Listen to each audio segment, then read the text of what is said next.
A palavra de Deus é a palavra de Deus, tanto na boca dele quanto na minha.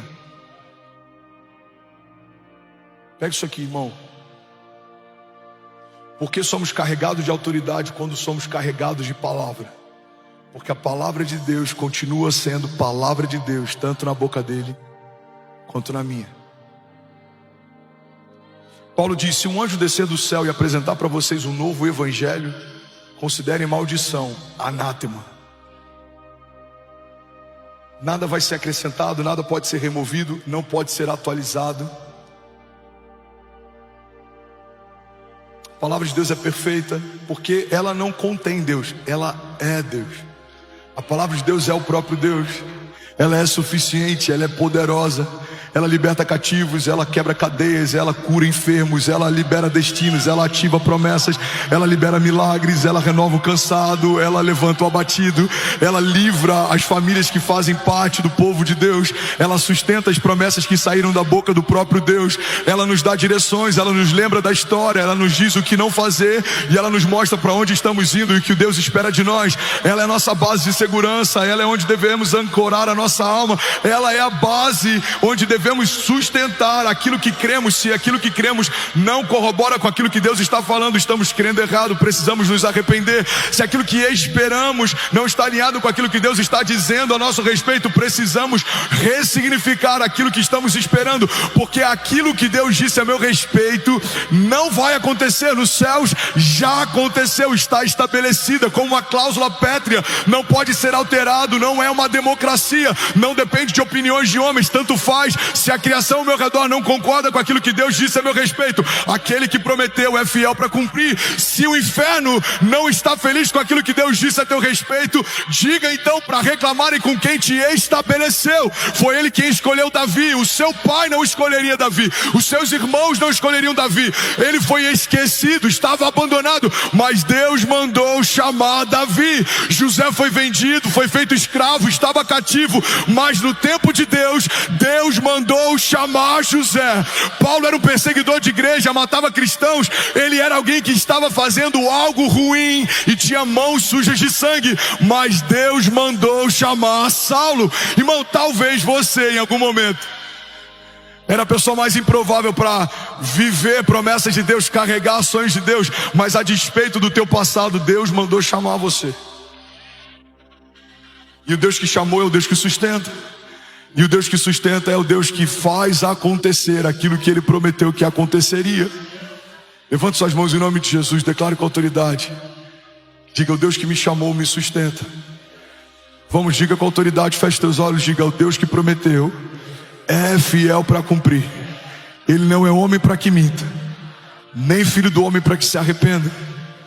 Diga: e a palavra que Deus me deu, diga, é o que vai sustentar a minha alma no dia mau. Diga: mesmo que eu ande pelo vale da sombra da morte, mal nenhum eu temerei, porque tu, Senhor, estás comigo. A tua vara e o teu cajado me consolam. Vamos, declarar com autoridade, diga: eu sei que o Senhor prepara uma mesa para mim na presença dos meus inimigos, e Ele me honra ungindo a minha cabeça com óleo, e o meu cálice faz transbordar. Diga: eu verei a bondade de Deus todos os dias da minha vida. Eu verei a fidelidade de Deus na minha geração e nos filhos dos meus filhos. Diga: a cada nova estação, novos milagres, novas promessas, novas vestes, novos níveis de autoridade, novas patentes espirituais. Vamos, alguém comigo, diga: a cada novo deserto, novos aprendizados, raízes mais profundas em Deus. Diga: eu não vou olhar para a esquerda nem para a direita, eu elevo os meus olhos aos montes e eu sei de onde vem o meu socorro. Vamos, igreja, diga: o meu socorro vem do Senhor que fez os céus e a terra. Você pode dar um brado de liberdade no seu lugar? Vamos, será que alguém pode fazer barulho? Aleluia! Aleluia! Fala comigo: a palavra de Deus é a palavra de Deus, tanto na boca dele quanto na minha. Isso não é arrogância, Isso é zelo.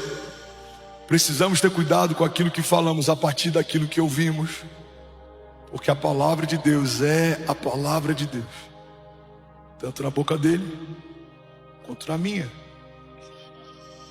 Ezequiel 37:4 diz assim: Filho do homem, esses ossos poderão tornar a viver? Eu respondi: ó soberano Senhor, só tu sabes. Então ele me disse, fala comigo, então ele me disse: profetize a esses ossos e diga-lhes, ossos secos, ouçam a palavra do Senhor. Assim diz o soberano. Irmão, o versículo 4 fala só a respeito do que ouvimos e do que falamos. O profeta ouve de Deus, fala o que ouviu. Diga, filho do homem, diga a esses ossos secos. E aí o profeta se vira para um vale de ossos secos e diz: vale de ossos secos, ouçam o que diz a voz do Senhor. Por que muitas mulheres não ganham seus maridos através do testemunho? Porque ao invés de dizerem o que Deus diz a respeito deles, querem dizer o que elas sentem sobre eles. Por que muitas vezes a gente fere pessoas? Como líder, várias vezes eu preciso lidar com esse desafio, porque muitas vezes ao invés de liberarmos o destino a partir daquilo que Deus diz sobre eles, falamos aquilo que sentimos sobre eles. Por que muitas vezes a gente amaldiçoa aquilo que Deus nos confiou sem perceber? Reclamamos da empresa que um dia oramos para ter, reclamamos de filhos que um dia oramos para gerar, reclamamos de casamentos que um dia oramos para vivenciar. Por quê? Porque quando a gente para de falar o que Deus fala, a gente começa a falar o que a gente sente. E é isso que tem roubado de muita gente o sobrenatural de Deus. Porque sentimento passa, mas as palavras de Deus não passarão, diz o Senhor. Falamos aquilo que não queríamos viver. Irmão, guarda isso aqui em nome de Jesus. A dinâmica que Deus estabeleceu a partir do poder da palavra da fé não é para falarmos o que não queremos viver, é para falarmos o que queremos viver. A Bíblia não diz que no princípio criou Deus os céus e a terra era sem forma e vazia, havia escuridão. Então Deus disse: uau, que lugar escuro, e bum, ficou mais escuro. Não. A Bíblia diz que Deus viu escuridão, mas profetizou luz. Ele viu um lugar sem forma e vazio e profetizou o que ele queria ver. Qual é o poder da palavra da fé? Não é para falarmos o que estamos sentindo, é para falarmos o que Deus está falando. Você está comigo? Então a gente vai chegar na empresa na segunda-feira e você não vai falar: cara, eu não aguento mais.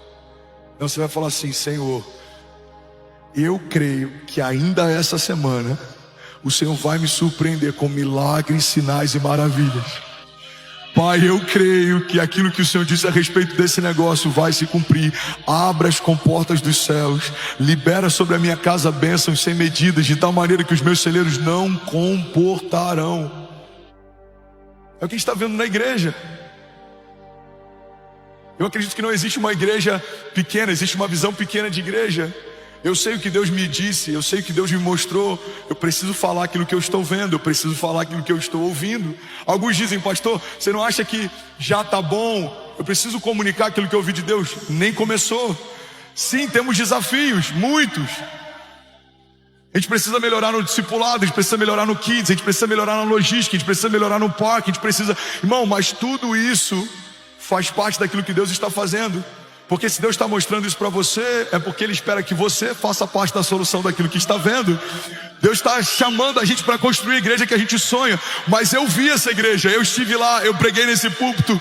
Eu sei como ela é gloriosa, ela é saudável, ela é cheia de homens e mulheres de Deus apaixonados pela palavra de Deus. Ela é cheia de caçadores de Deus, aqueles que são famintos por avivamento. Ela tem homens de Deus que são empresários grandes na nação e que entenderam que a maior riqueza é patrocinar um projeto de Deus do que acertar num novo negócio. Irmão, ela é cheia de intercessores, que alguns são anônimos, desconhecidos, mas não fazem porque são vistos, fazem porque sabem que foram chamados para fazer. Essa igreja, ela é gloriosa, ela tem uma geração de crianças que carregam uma carga profética, ela tem uma geração de jovens